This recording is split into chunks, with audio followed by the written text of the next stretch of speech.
Hello everyone and welcome to Sally and Bytes.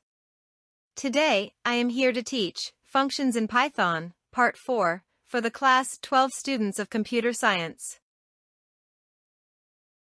In this video, we are going to learn types of arguments, positional arguments, default arguments, keyword arguments, variable length arguments. So let's dive in and get started. Let's discuss about the arguments and types of arguments. In Python, an argument refers to a value that is passed to a function or method when it is called. Arguments provide a way to supply inputs or data to functions, allowing them to perform specific tasks or operations based on those inputs. In this example, a function named f1 with two parameters, x and y, also called formal arguments, are defined. The function body consists of two statements, which could be any valid Python code. These statements will be executed when the function is called. The function is then called with the arguments 10 and 20 using the syntax f1 of 10, 20. When the function is called, the values 10 and 20 are assigned to the parameters x and y, respectively. The statements within the function body will be executed using these values. Python provides different ways of passing the arguments during the function call. Positional arguments, default arguments, keyword arguments, and variable length arguments. Let's discuss about these four types of arguments in Python. Let's discuss about the positional arguments in Python. Positional arguments are arguments passed to the actual arguments of a function based on their position or order. The number of positional arguments must match the number of parameters defined in the function. Let's consider an example. In example 1, Alice and 25 are positional arguments. The function greet expects two arguments, name and age, which are assigned the values Alice and 25, respectively. The number of positional arguments Alice and 25 matches the number of parameters name and age defined in the function. Hence the output displayed is Hello Alice. You are 25 years old. Now, look at example 2. Here 25 and Alice are positional arguments. The function greet expects two arguments, name and age, which are assigned the values 25 and Alice respectively. The number of positional arguments 25 and Alice does not match the number of parameters name and age defined in the function. Hence the output displayed message is wrong. If we change the order, the result will change. If we change the number of arguments passed, it will result in an error. Let's consider another example. In example 1, 500 and 200 are positional arguments. The function subtract expects two arguments, x and y, which are assigned the values 500, 200 respectively. When subtracted 200 from 500, results in 300. But in example 2, the function subtract expects two arguments, x and y, which are assigned the values 200 and 500 respectively. When subtracted 500 from 200, results in minus 300. If we change the order, the result will change. If we change the number of arguments passed, it will result in an error. Python allows function arguments to have default values. If the function is called without the argument gets its default value. In Python, a default argument is a value assigned to a function parameter that is used when the caller does not provide a corresponding argument. To define a default argument in Python, you can specify a default value for a parameter in the function definition. In the function definition, you can assign a default value to one or more parameters by providing an equal sign, followed by the desired default value. When the function is called, if an argument is provided for a parameter, the provided value is used. Otherwise, the default value specified in the function definition is used. The syntax is argument name equals value. Let's consider an example.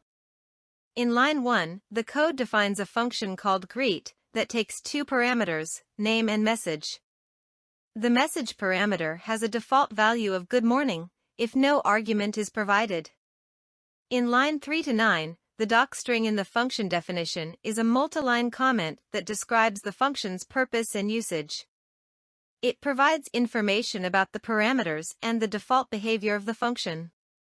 In line 12, the function greet prints a greeting message, concatenating the name and the message using the print function. Let's analyze the function calls. Now look at line 14. In this function call, only the name argument is provided, and the message argument is not specified. Since message has a default value of good morning, the function will use that default value. The output of this function call will be, "Hello Kate, good morning." Now look at line 15. In this function call, both the name and message arguments are provided explicitly. The value of "How do you do" will be used for the message parameter. The output of this function call will be, "Hello Bruce, how do you do?" In Python, keyword arguments, also known as named arguments, allow you to pass arguments to a function using the parameter names, rather than relying on their position or order. By using keyword arguments, you can provide values for specific parameters while skipping others or changing the order of the arguments. Syntax is function underscore name of perm1 equals value 1, perm2 equals value 2, and so on. In the function call, you specify the parameter name, followed by an equals sign, and then the corresponding value you want to assign to that parameter. You can provide values for any number of parameters using this syntax. Let's see an example. In line 1, in the greet function, the name and message parameters are defined. In line 5 and 6, when calling the function, instead of relying on the order of the parameters, we explicitly specify the parameter names followed by the corresponding values. This way, even if the parameters are swapped or omitted in the function call, the correct values will be assigned. So here the output will be, "Hi, Joel." "Hello, Alice." It's important to note that when using keyword arguments, the order of the arguments does not matter as long as you provide the parameter names. However, positional arguments, arguments provided without specifying the parameter names, must come before any keyword arguments. Look at line 4 of this Python code. In this function call, the first argument Kate is passed as a positional argument, meaning it is assigned to the first parameter name based on their respective positions. The second argument, "How are you?" is passed as a keyword argument by explicitly specifying the parameter name message followed by an equals sign and the corresponding value. This is a valid usage of keyword arguments because you are providing a value for a specific parameter by using its name. Here, positional arguments are provided before the keyword arguments. The output of this function call would be, "How are you, Kate?" Now look at line 5. In this function call, the first argument Sam is passed as a keyword argument by explicitly specifying the parameter name followed by an equals sign and the corresponding value. This is a valid usage of keyword arguments. However, the second argument, "Good morning," is provided as a positional argument without specifying the parameter name. This is an invalid usage because a positional argument cannot follow a keyword argument. Python requires that all positional arguments are provided before any keyword arguments. Advantages of writing functions with keyword arguments. Improved code readability. By using keyword arguments, it becomes clear which value corresponds to which parameter, enhancing the readability of your code. Flexibility in argument order. With keyword arguments, you can change the order of the arguments or skip some arguments altogether. This can be especially useful when a function has a large number of parameters, and you only want to provide values for specific ones. Default argument override. If a function has default arguments, you can override those default values by explicitly passing different values using keyword arguments. Let's consider some more examples of keyword arguments. Look at line 1. The code demonstrates a function called func1 that takes three arguments, a, b, and c. However, both b and c have default values assigned to them, which means they are optional arguments. If no value is provided for b or c when calling the function, the default values will be used. Let's go through each function call and see how the arguments are passed. Now look at line 4. Func1 of 2. In this case, the value of a is set to 2, while b and c will take their default values. Therefore, the output will be a is 2, b is 4, c is 6. Now, look at line 5, func1 of 3, 5, 7. Here, all three arguments are provided explicitly. A is set to 3, b is set to 5, and c is set to 7. The output will be a is 3, b is 5, c is 7. Now look at line 6, func1 of 25, c equals 20. In this case, the value of a is set to 25, b takes its default value of 4, and c is explicitly set to 20 using the keyword argument. The output will be a is 25, b is 4, c is 20. Now, look at line 7, func1 of c equals 20, a equals 10. Similarly, the values of a and c are explicitly provided using keyword arguments. A is set to 10, b takes its default value of 4, and c is set to 20. The output will be a is 10, b is 4, c is 20. Thus, this function allows you to provide values for a, b, and c, but if any of them are not provided, they will take their default values. The order in which the arguments are provided can be changed by using keyword arguments, as demonstrated in the last two function calls. Note: the function named func1 has three parameters, out of which the first one is without default value and the other two have default values. So, any call to the functions should have at least one argument. Here, we can see some key points of using keyword arguments. An argument list must have any positional arguments followed by any keyword arguments.